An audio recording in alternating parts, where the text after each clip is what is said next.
Bonjour à toutes et à tous. Comme vous le savez, les policiers sont mobilisés durant tout l'été.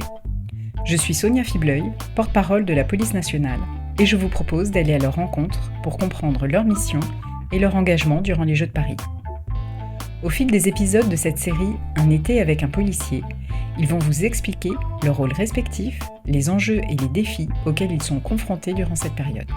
Bonne écoute.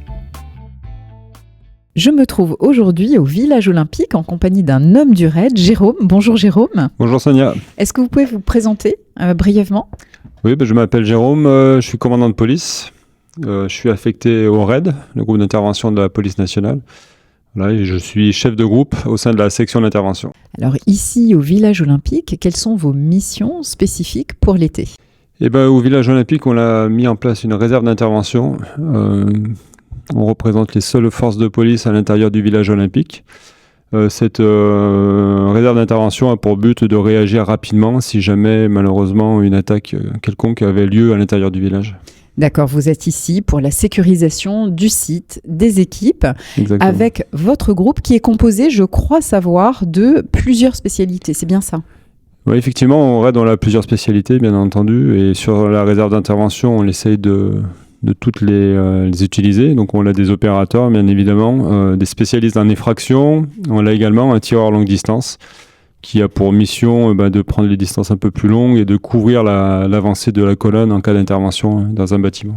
Donc une expertise de haute volée qui est mise à la disposition des sportifs que vous côtoyez ici au village olympique ?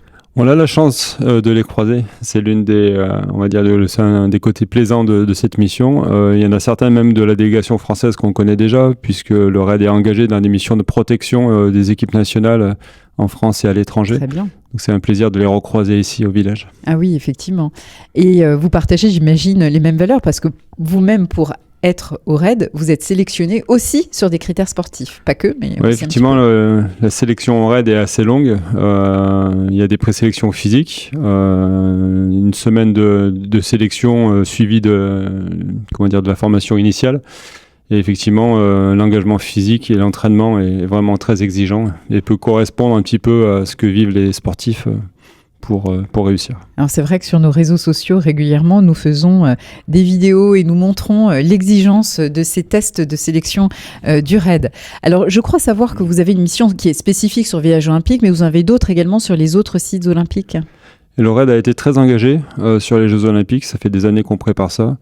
On a été très engagé sur la cérémonie d'ouverture et on le sera sur celle de clôture. Et on a, à l'image de ce qu'on fait ici au village, d'autres réserves d'intervention sur environ 8 sites où des épreuves se déroulent, mais également des sites plus sensibles, notamment ceux des médias et d'autres où le RAID est présent. Alors on peut dire que jusqu'à présent tout se passe bien et c'est aussi en grande partie grâce à vous ? Écoutez, on peut dire ça comme ça. J'espère que ça va continuer et j'espère qu'on n'aura pas à travailler, on va dire, entre guillemets. Alors, est-ce que ça vous a donné des idées de rêve olympique vous-même ? De rêve olympique, je sais pas. En tout cas, ça fait des années que je m'entraînais pour les JO et je n'ai pas réussi à sélectionner. Et c'est au moins, de cette manière, un moyen pour moi de participer un peu à ce rêve olympique. Alors, il me reste à vous poser une dernière question. Qu'est-ce que vous faites après l'été ? Après l'été, on va reprendre un peu le travail quotidien. Moi, j'ai eu la chance d'avoir mes vacances avant les Jeux Olympiques. Donc, à la rentrée, on va continuer le travail au RAID, donc l'entraînement, les missions, donc tout ce qui est lutte contre les attaques, contre le terrorisme, tout ce qui est lutte aussi contre tout ce qui est forcené, les prises d'otages, et puis la protection des personnalités. Les crises de haute intensité. Exactement. Pour lesquelles vous êtes connu et célébré aussi, parce que nous reconnaissons votre expertise, évidemment, au niveau national, voire même international, parce que vous faites également des formations à l'international très régulièrement, n'est-ce pas ? Oui, effectivement, avec la coopération internationale de la France et des pays dans le monde entier. Le RAID envoie régulièrement des experts pour partager, pour former également, mais c'est souvent plus un partage. Donc ici, finalement, vous êtes dans votre univers, un univers sportif, international et de sécurité. Exactement, c'est un milieu qu'on connaît bien, c'est un milieu avec lequel on partage de nombreuses valeurs communes. Oui. Et c'est un milieu qui nous intéresse, parce que nous, tout ce qui est, pour être toujours au top niveau, on est obligé de partager avec les différents pays et les différents confrères de tous les pays. Et quelle est votre spécialité en sport ? Moi, personnellement, Oui, tout à fait. Quelle est votre moi, je suis spécialité ? plutôt un coureur. C'est plutôt la course à pied, le sport qui m'anime. D'accord, très bien. Il me reste à vous souhaiter un bel été, Jérôme. Merci à vous. À bientôt. À bientôt.